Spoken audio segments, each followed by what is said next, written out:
Welcome to the ChargePoint podcast, brought to you by FLEXeCHARGE, your gateway to the future of EV charging. In each episode, we dive deep into the world of EV infrastructure, offering insights and perspectives from industry leaders, innovators, and the people at the forefront of deploying charging solutions and networks. Join us to explore the exciting developments that are accelerating our world towards sustainable mobility.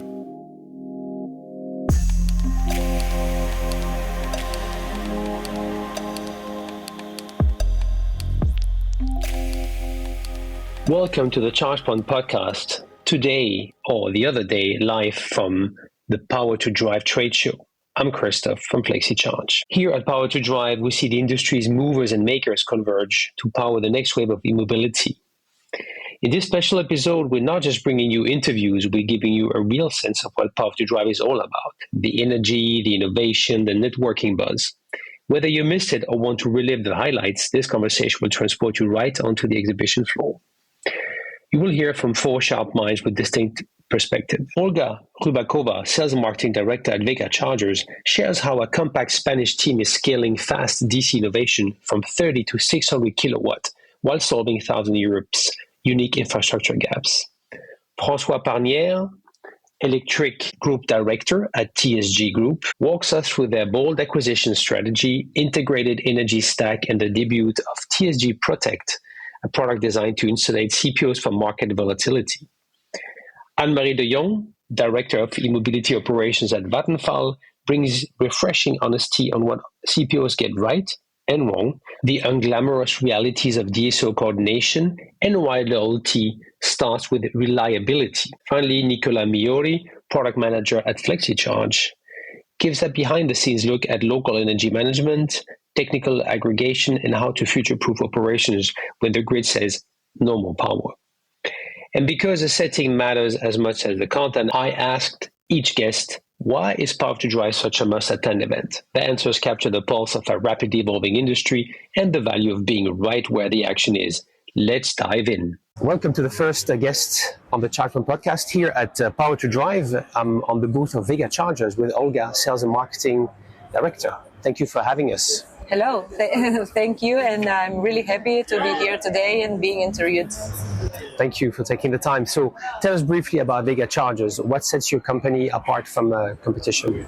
Well, I will briefly explain our history. So we are a Spanish company. Our company was created in Barcelona in 2019.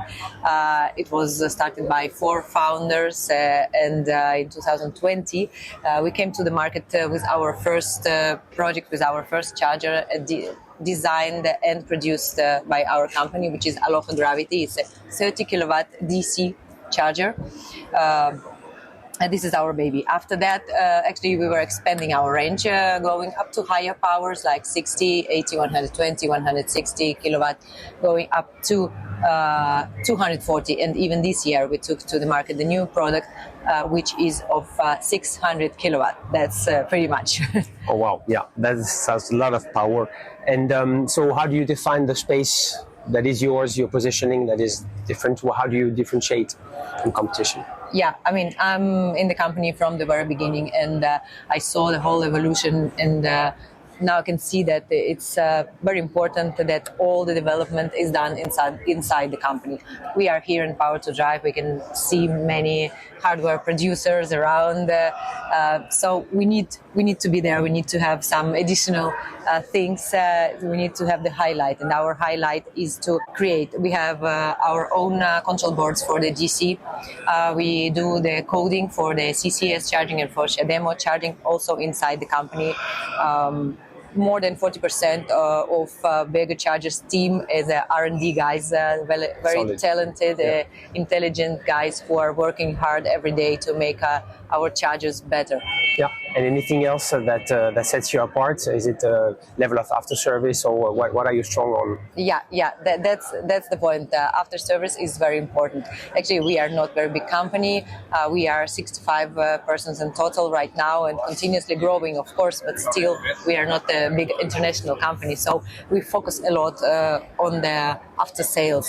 We want to be close to our clients. We want to understand their needs, and we want to grow business together with them. Makes sense.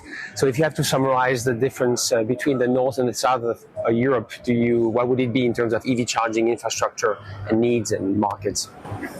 Yeah, I see the quite an important difference is that in the northern Europe, electric mobility is already the reality. In the southern Europe, in my opinion, it's becoming reality. So it's making huge steps, but it's still not there. So we have pretty much work to do.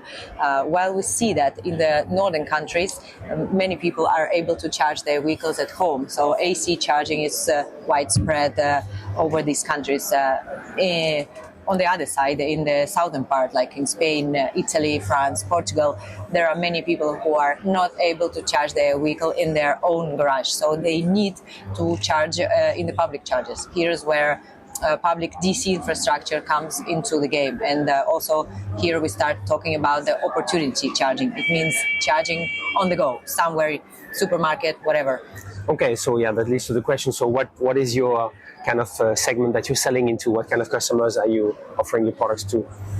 Yeah, I mean, as we are focused 100% on the DC side, it's mostly public charging. So when it comes to public charging, we have identified that our natural clients are CPOs, utility companies, also fleet owners, like last mile distribution within big cities, because there are some fleets with small trucks. They are maybe doing 100 kilometers per day, but they need to circulate all the time. So they do not have the possibility to stay 8 hours charging because their company is losing money when the truck is not moving. So this is an important part for us as well. And for the fleet, it's very important also the point of the load balancing because of the grid. Absolutely, yeah. So that leads to the next question. Thank you. How do you create your ecosystem partnership, so to speak, right? So you focus on what you're really best at. So yeah, what's your approach for forming partnerships? Yeah, right. As I was mentioning before, we are 100% hardware producer. But hardware, I mean, for me, any charger is like small or big. It's a PC in some, Right. So it's like the computer. So there are a lot of electronics inside, and it's connected to the internet, of course. So we need to partner with other companies to provide 360 service to our clients, because right now it's not possible to be just to sell hardware and forget about it. The client wants more services around the charger. So this is why we actually need to partner with software companies. We need to provide load balancing. We need to be strong in the OCPP connection. So all these parts, they came into the game in order to give better services to our clients. Makes sense, yeah. So yeah, let's look a bit deeper on I guess dynamic load management and load balancing in general. So yeah, how do you prepare for integrating with in grid sensitive environments where the grid is really under pressure? As you said, in the city centers, you want to have DC chargers on fleet companies parking lots. So how do you work with this topic? You know, how do you cover yourself? When do you start to work with partners? Yeah, definitely we see that the problem of the grid exists. We focus, if you focus like in big cities in Spain, we have really limited grid capacities in many city centers, and as well I think in many European countries it's the similar situation. So if we want to install the nice infrastructure of several DC chargers with different powers, we actually need to balance the available energy. This is why we have our own system where we install the meter on the main entrance of the grid, so we can see every 5 seconds how much power is available in the grid for us. Maybe it's coming from photovoltaics, or maybe it's coming from the grid, from the main buildings, and then the charger acts like the distributor for the satellites. Okay, so one charger is the distributor, and the rest are satellites connected by Ethernet or by OCPP together, and then they only will be charging at the available amount of energy destinated to the charging at this particular moment. Yeah, and I guess, and do you start to see cases? I mean, because it's a very hot topic, right? With the outage that happened in Spain and in Portugal. I mean, I guess the questions of, to make the grid resilient or the infrastructure resilient. So are they starting to have projects where you also have batteries on sites combined with your chargers? Yes. We also are participating in several projects with batteries in Spain. Now as you mentioned, we have some problem actually because a lot of photovoltaics energy is coming into the grid. It needs to be controlled. Also, we have the peaks of the energy consumptions and the peaks of energy generation. So all these actually needs to become the good ecosystem in order for the whole grid system to work fine. Yeah.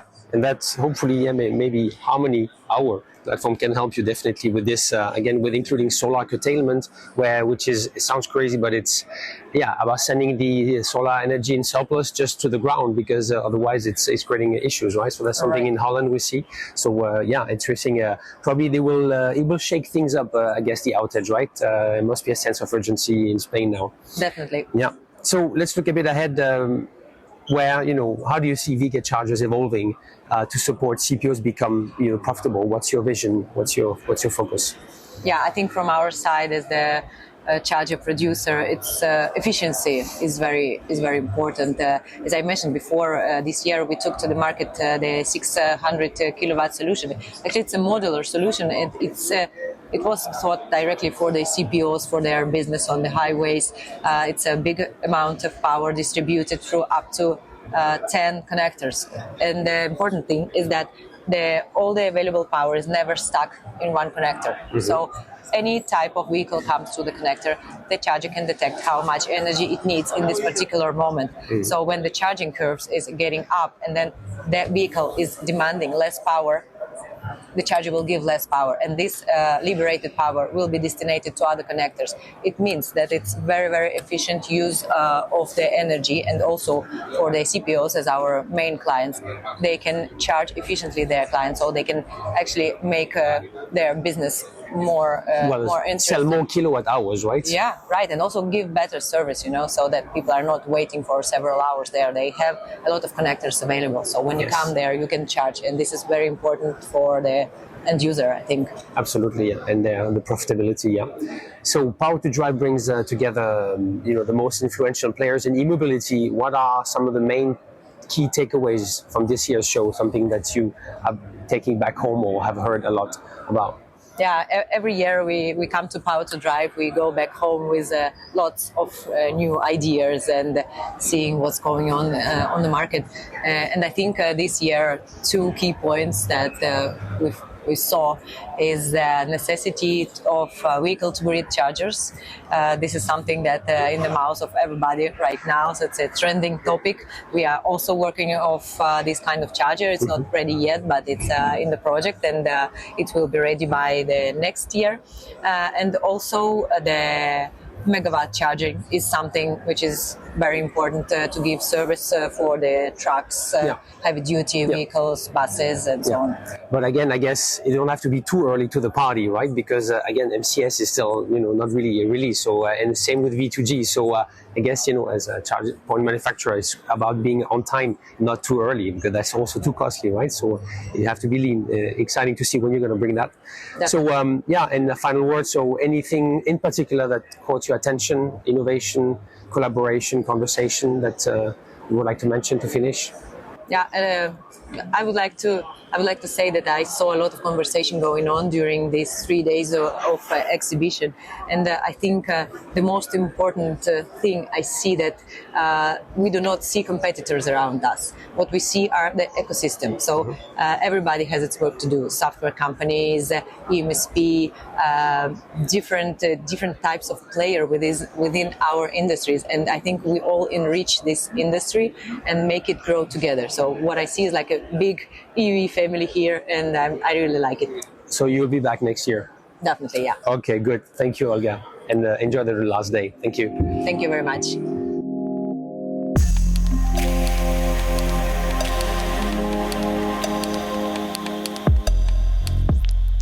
Let's move on to the next conversation today at Power2Drive for the ChargePoint podcast with Francois Parniere from TSG Group. Welcome, Francois. Thank you. Very welcome, Christopher. So let's hear a bit about TSG. So you've completed 30 plus acquisition in 3 years, with 3 more that were announced in January. So what problem in the e-mobility ecosystem are you racing to solve by building such a broad portfolio? E-mobility and more globally energy transition is a very fast-moving world. We need a lot of resources, a lot of expertise to be able to answer our current customer needs. Over the last 5 years, we have gone through a very impressive growth, growing the turnover by almost a factor 100 in 5 years. But when you have that exponential growth, it's not enough to have only organic growth. We are recruiting more than 30 employees every month. It's not enough.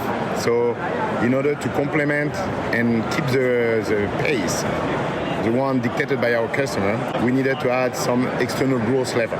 This is what we have been doing over the last 4 years with those 30 acquisitions, targeting mid-sized companies with specific skills. I will give some example.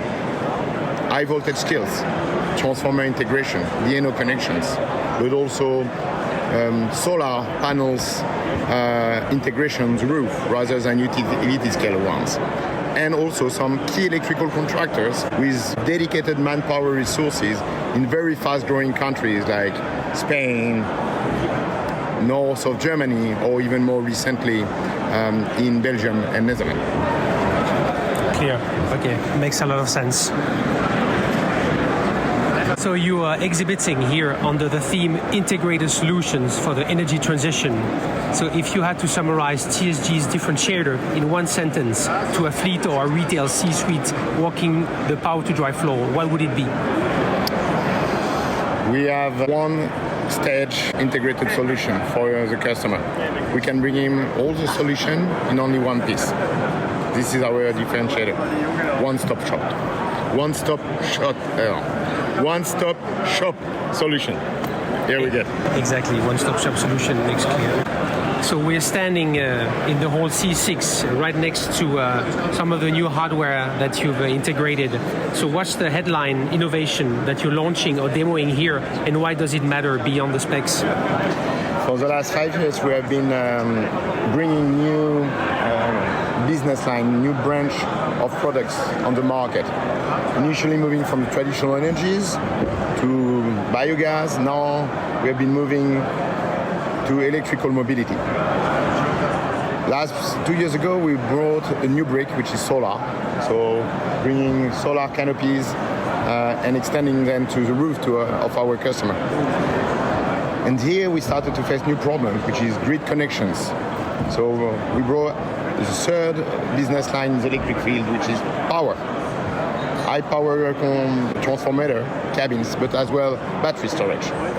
So nowadays, and what we are starting to feature today as a brand new solution, like the glue of all those business lines, making this integrated solution is energy management system, which will be communicating at the same time with the EV charging infrastructure, balancing the load generated by the solar panel, and even storing part of the energy in the batteries.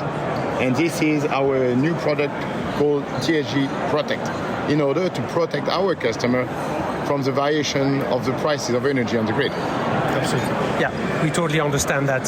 Coming from FLEXeCHARGE, we'll see. So Power2Drive's award shortlist this year highlights bidirectional charging and energy management software. So how is TSG weaving those two trends together in real projects? So bidirectional charging, I've been working in mobility for 10 years. Honestly, it has been something that has been always technically available, but never commercially viable.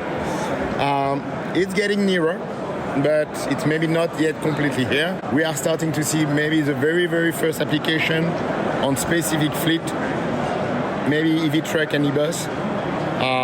But what is a very big thing today is rather flexibility. Flexibility below the meter and also flexibility above the meter. So our solution, as the one you have also created at FLEXeCHARGE, is how to tap or rather untap the residual flexibility below the meter and value it on the market with our partners aggregator per country. Very clear. So e-truck charging hubs like the Netherlands Watt Hub are a different animal for sure than passenger car sites. So what operational lessons have you learned so far? Indeed, we started 5 years ago with small charging hubs of 50 to 400, 500, sometimes 1 megawatt of connection power to the grid. Those sites have been growing step by step with connection power up to 2.4, sometimes even 4 megawatt. But when it comes to heavy transportation, and we are working for Watt Hub, we are working for Mylands, Einride, we are in discussion with them as well. The public truck charging infrastructure are requiring a complete new level of power. What is the fast charging in passenger car? Let's say up to date 400 kilowatt. Is actually a relatively slow charging for truck. Truck fast charging is in the megawatt range. The MCS standard has been setting the minimum level, which is megawatt. And then it will be able to evolve to 3.5 megawatt per charging point. So if you have 1 to 3.5 megawatt per charging point, and you have a hub, how many megawatt do you need to connect on the grid? We are talking tens of megawatt. This is creating some brand new complexity. How do you bring the power to the chargers? You cannot bury the cable anymore, or you just get so many cables on the ground. You need to create technical gallery. You need to take brand new consideration about heating factors. But also trucks are bringing structural problems on soil, right? They are very heavy, and also they are turning. So you need to have special concrete slab, reinforced concrete. You need to cover them. You need to be very careful on access, because the truck shall not crash against any critical infrastructure. And then you are touching the main problem, which is as soon as you're getting close to 10 megawatt or more on the grid, you are at the border of medium voltage to high voltage. So you get very quickly the limits of the medium voltage grid. And when you want to move to high voltage, you need to create another high voltage substation. It takes many years to connect. So you need to be creative, bring new solution, investigate battery storage, local solution, getting an infrastructure which is even more complex. So the complexity of this infrastructure is another level. You need to master medium voltage. You need to master DC current. You need to master power distribution, and this is a perfect example why we have been recognizing over the last years that we needed to reinforce our skill with very specific competencies. Yeah, absolutely. Facing those challenges, I can hear we could talk much more about that in detail. It would be super interesting to understand more how you're approaching all those concrete challenges. So maybe to round off, so interoperability claims are everywhere here. So how close are we to the plug and play or plug and work across charge point brands from your perspective as the one who services the mess? Are we there? Yeah, interoperability has been a big topic for many years. In some countries, let's say maybe even the majority of countries in Europe, it has been relatively managed through interoperability platforms, G-Rev, Object-like platforms. Some countries, like UK, do not have them, and so you had to travel with many cards. So the answer that has been brought in UK and more recently with the FIA 2 years ago in Europe has been obligating the CPOs for any charger, DC charger above 50 kilowatt, to have at least a direct payment solution by credit card. So that is a radical solution that we are actually implementing for our customer. This is part of the long-term solution. The plug and charge is actually today in the standard of the 15.11.8. That will come as well. But let's say interoperability and plug and charge are two different topics. All right. Is there... You operate now in 30 plus European countries. Is there specific local regulations that keep you up at night in 2025? So one of these has been FE indeed, with the payment obligation, and it allows us to introduce specific product like ChargePay, which is a TSG product, allowing to retrofit past infrastructure, which is obligated by European regulation FE by 2027. But there is also, for example, the CID, which is the industrial energy transition directive, where we want, at the level of Europe, to accelerate very strongly the electrification of the industry, to get more energy efficient, but also to reduce directly and indirectly the carbon footprint of the industry. This is extremely aligned with TSG value proposition to move from mobility to energy transition and supporting our customer, being fleet operator, retail shops, in order to globally reduce their carbon footprint, from the mobility to the solar generation, the battery storage, and also the HVAC and energy consumption optimization.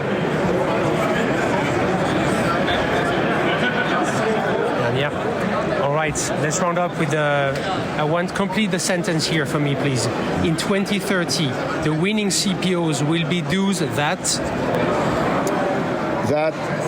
will have an extremely high level of reliability of their infrastructure, recognized as being present everywhere, and bringing along the charging infrastructure a nice service to their customer, retail, shopping, leisure.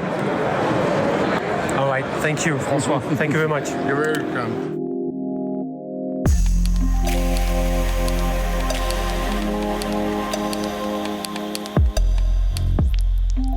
All right, let's moving on to the next conversation here at Power2Drive with Annemarie de Jong from Vattenfall. Welcome. Thank you. So good to be here.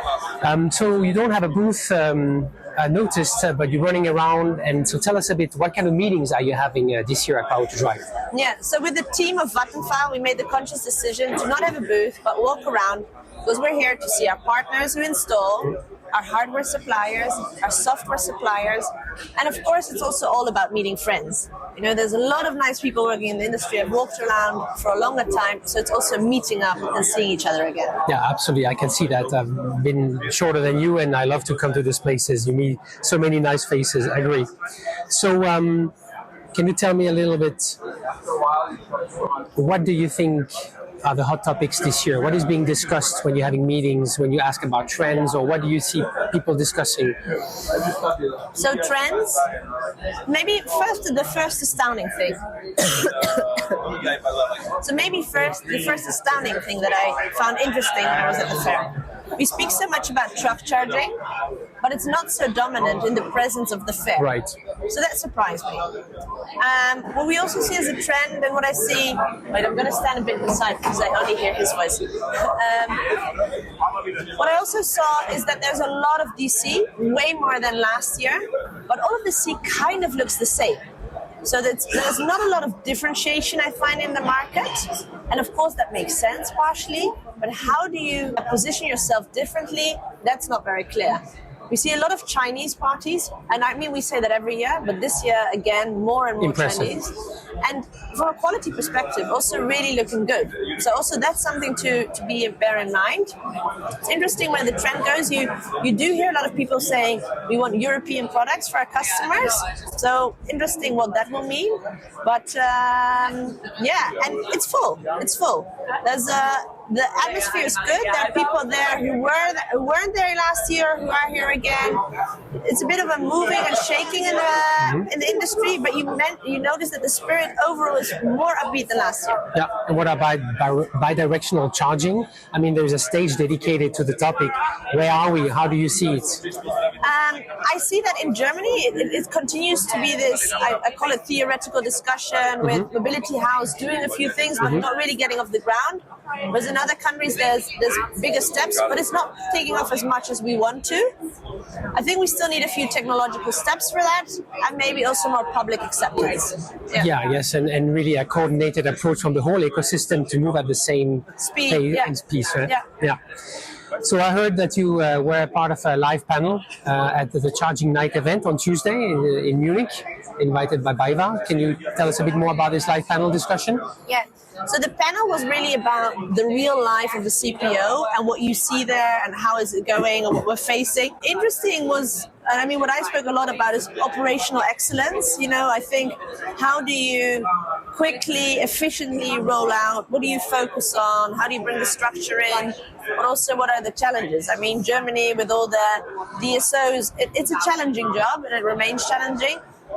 So speaking about that, we spoke about OPEX. You know, what are you focusing on? What are your priorities? Do you focus on the that's a hard word. Do you focus on the add-ons for the driver when they come? You know, or is it about the real good basics? What's customer experience, loyalty? So we spoke a lot about that. Mm-hmm. Interesting panel. Is it recorded anywhere? Can we watch it? No, unfortunately not. I don't think so. There might be sound snippets out there. But not the full version. But not the full they version. keep it exclusive this way. That's also a smart idea from BayWa. So at FLEXeCHARGE, we really focus a lot on HPC, high power charging hubs, and we see, why is it so difficult to scale a network of HPC? What are the main challenges you encounter when rolling out, pushing an HPC hub?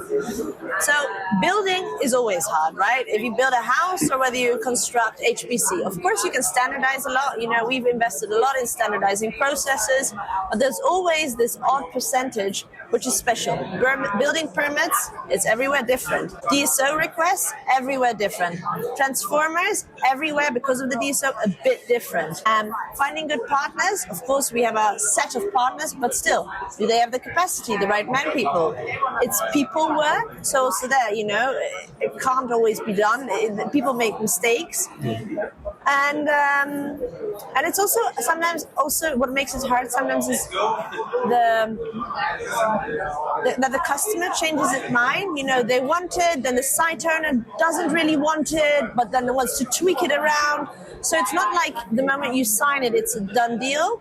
I mean, they're also, what does the grid provide you? You know, you can have the best ideas how to roll it out and the best design, and then the grid says, I'm sorry, you only have 110 kV available. Well, there goes your big HPC plan. So then you need like flexible solutions to balance the grids. How do you do that? It's all those various small components that overall make it a bit challenging. Thank you for that picture. Marie, thank you very much for your time, and enjoy the rest of the trade show. Thank you so much. See you.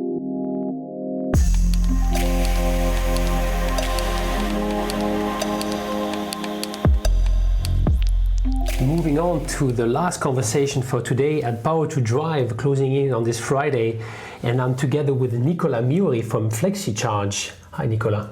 Hi, Christopher. So, tell us a bit, who are you and what do you do?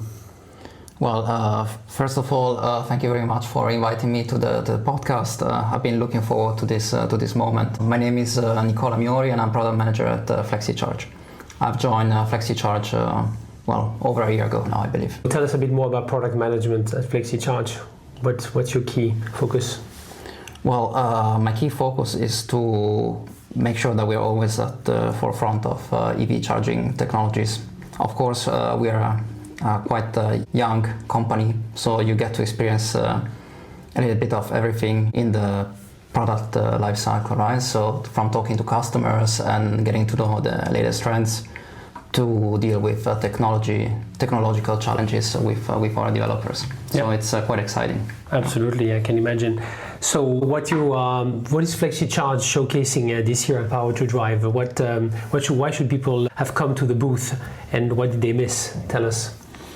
Well, I think people should come to the booth because we are one of the hottest startups in the load and energy management ecosystem. I think we have seen quite some traction in the last months, and lots of customers and potential leads coming in to get to know in more details our new products.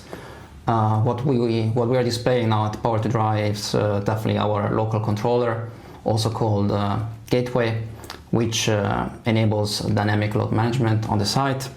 Nonetheless, we are also talking about DNO control, which is becoming increasingly important topics in the DACH region, but also in Southern Europe, as we have experienced this large power outage in Spain a week ago.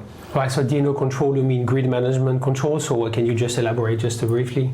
Grid management control in the sense that FLEXeCHARGE will provide the interface and the technology stack that enables charge point operators to comply with grid signals coming from the grid operators. Yeah. Right, thanks for the precision, yeah. Anything else you want to mention that is being highlighted?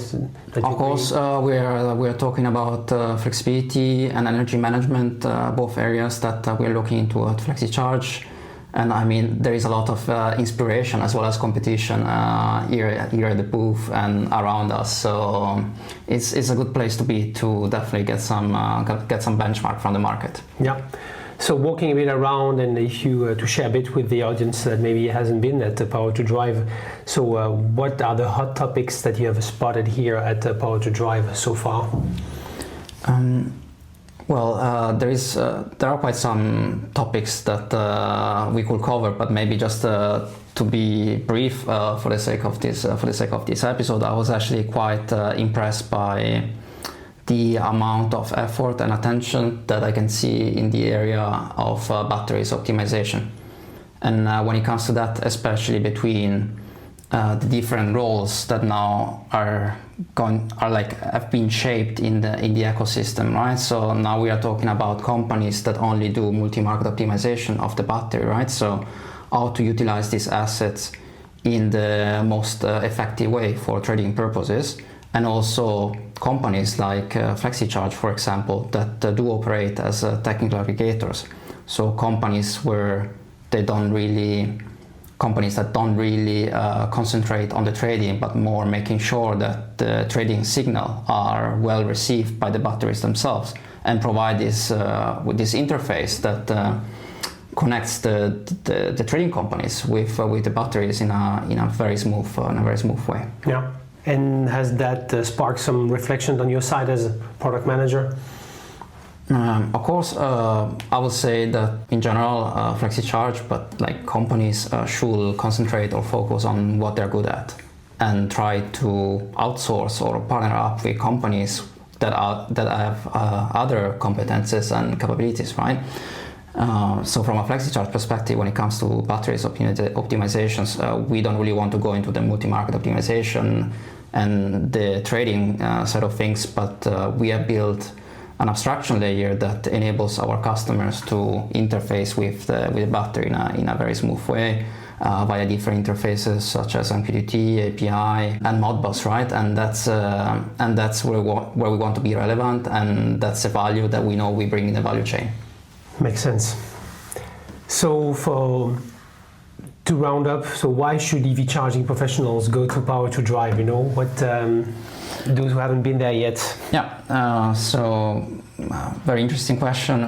It's been my second Power2Drive in 1.5 years in e-mobility. For me, charging professionals should really go to Power2Drive to actually really connect human to human with customers. I mean, I've been talking with customers for over a year now, and I hadn't met the people in person before Power2Drive, and there is still this different feeling of getting to know the person face to face, right?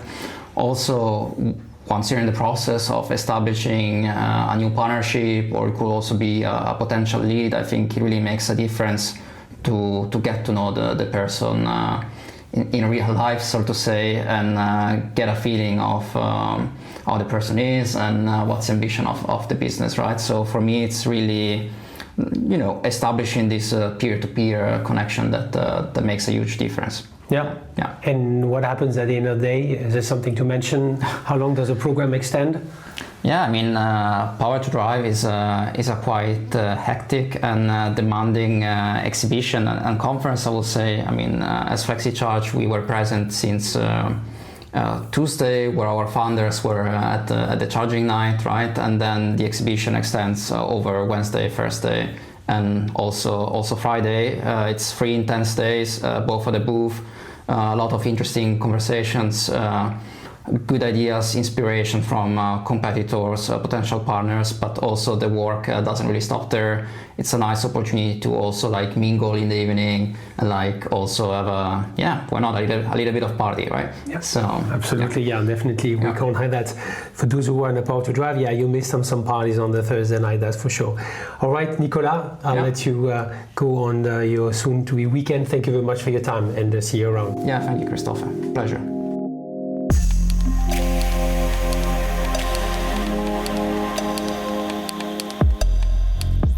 And that wraps up our Power2Drive 2025 special here on the ChargePoint podcast. If there is one thing this episode made clear, is that the EV charging game is evolving fast and smart operators are rewriting the playbook. First up, differentiation in hardware and engineering. Olga from Vega Chargers reminded us that it's not just about kilowatts, it's about control. By designing and coding in-house, Vega has created a standout product line, including a quite impressive 600 kilowatt charger, all while staying close to customers in underserved southern markets. Next, integration and ecosystem thinking.